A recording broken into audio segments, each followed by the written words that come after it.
This story is by NerveJump625 from Reddit.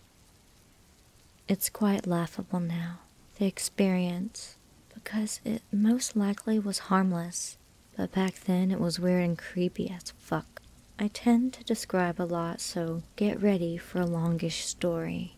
About 9 years ago, my friends and I, 3 female, 1 male, 19-year-old, took a quick trip to Firenze, Italy, during a 3-day break we had from our exchange program in Europe. We're all Asian, with typical slim builds, and the tallest of us barely hitting 5'7", and it was our first time in Europe. We arrived a little after sunset and took a short walk to a building near the train station, where we had booked a small Fiat that we had found online through a hostel platform.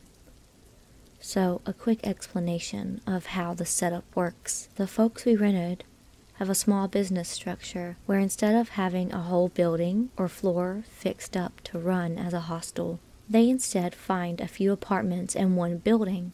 Same floor, different floors, it didn't matter. Assign one to be the administrator's office, where you can claim keys, free breakfast and snacks, access a communal kitchenette, etc., then fix the rest up for renting out. No signs or anything saying that the units are being rented out or that the building has units being rented out. Since we arrived after sunset, office hours were over and no one would be meeting us to turn over the room. We were given an access code to the building, then another code to the office on the 3rd floor, where our keys were in a coded box with the typical house rules. Our room was one of 5 or 6 units on the 5th floor. We unpacked and washed up, then headed out to dinner.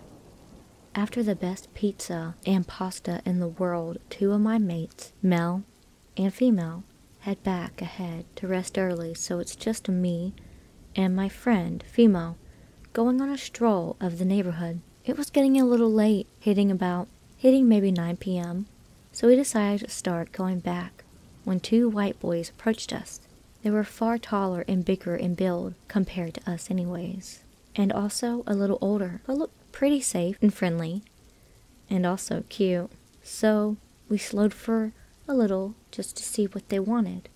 They spoke good but heavily accented English, asking if we were from around here and if we could point them to accommodations just for the night, as they were from a town as well and had just arrived.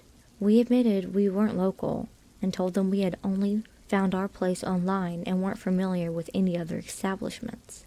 They asked us where we stayed, and without giving any address, we said sorry. It was full, so there was no point really. We said we had to go.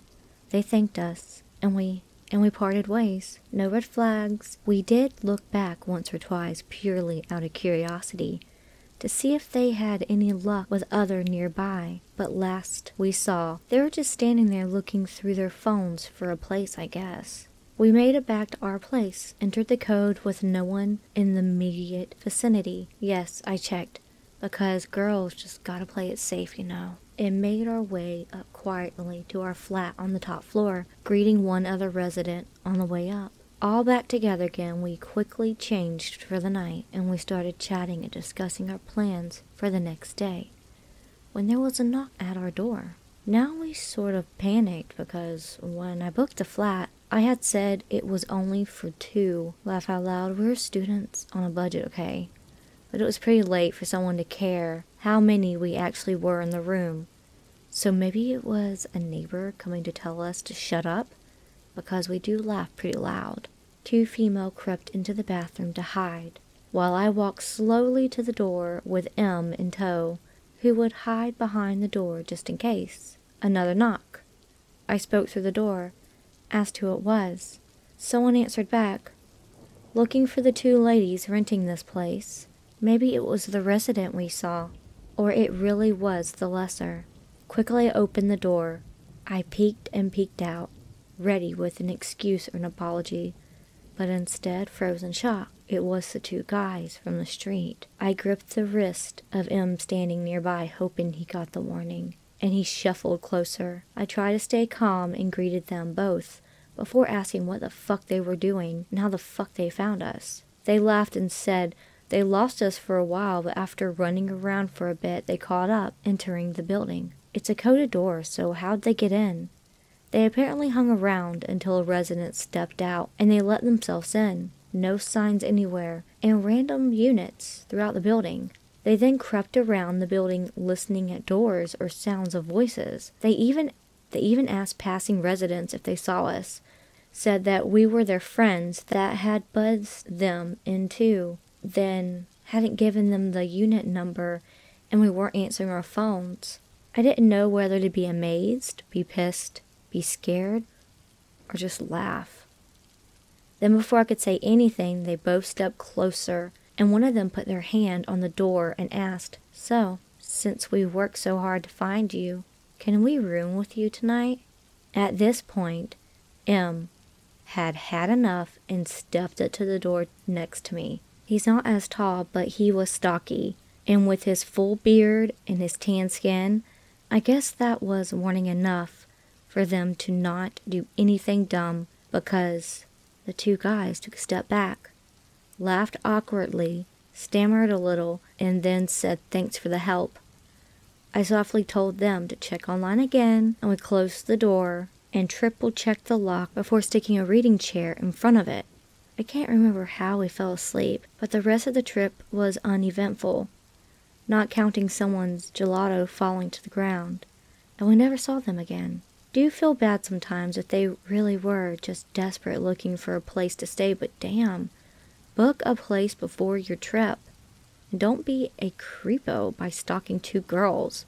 FYI, it's still considered creepy even if you're cute. The end.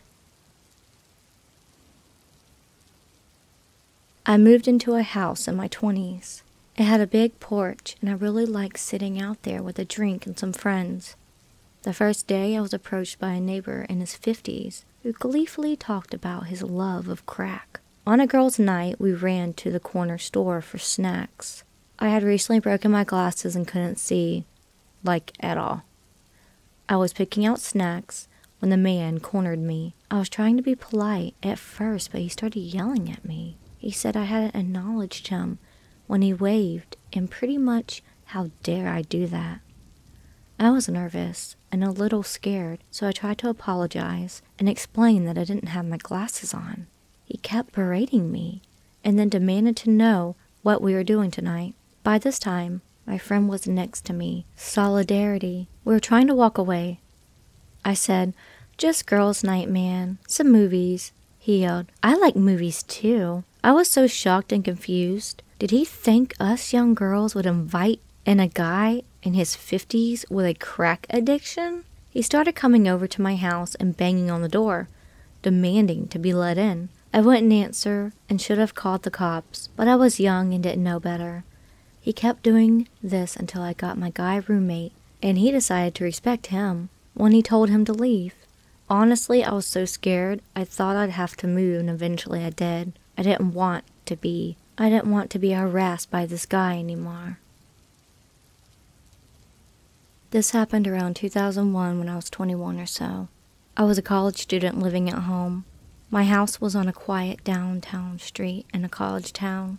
I'm not a sleepwalker per se, but sometimes when I'm really tired, it takes me a few minutes to really wake up. Within those first few minutes, I'll often go about my business, almost by habit. I've gone to the bathroom, brushed my teeth, etc. before fully waking up.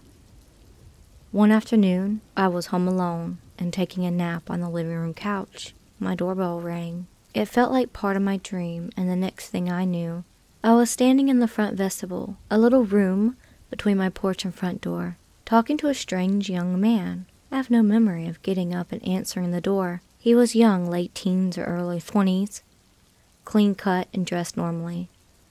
Nothing stood out about him. He was holding a stack of something.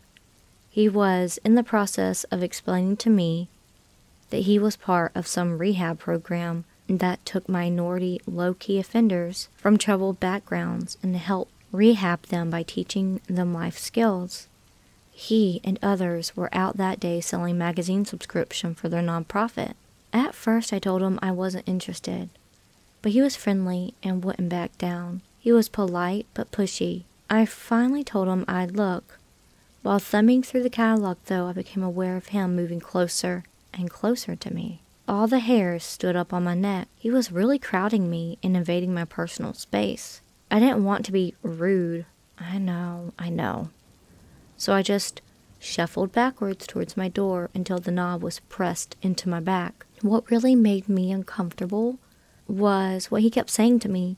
He kept going on about, "This is a really nice house. How can I get me a nice house like this?" Finally, to get him to leave, I wrote him a check for a subscription service.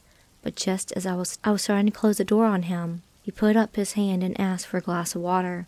All my antennas went up at that. I knew not to let him into the house. He moved forward where we were almost touching. His hand was on my door frame, blocking me from leaving the vestibule. I could only move backwards. When he asked a second time, I said, "Sure." And then before he could react, I said, "Be right back." I quickly backed in, shut the door in his face, and set the deadbolt. Watching from a window, I heard him curse, ball up my check, and then walk away. He got into a dark sedan that was parked half a block down my street and driven by another young man. Despite how he was supposedly going from door to door, none of my other neighbors were approached. My check was never cashed, and I never got my Cosmo. I was afraid that I may have totally overreacted, but at the time I didn't feel comfortable at all. My upbringing, don't be rude, help people when you can, was totally fighting my instincts. Since then, I've learned enough to know that I might have been really lucky.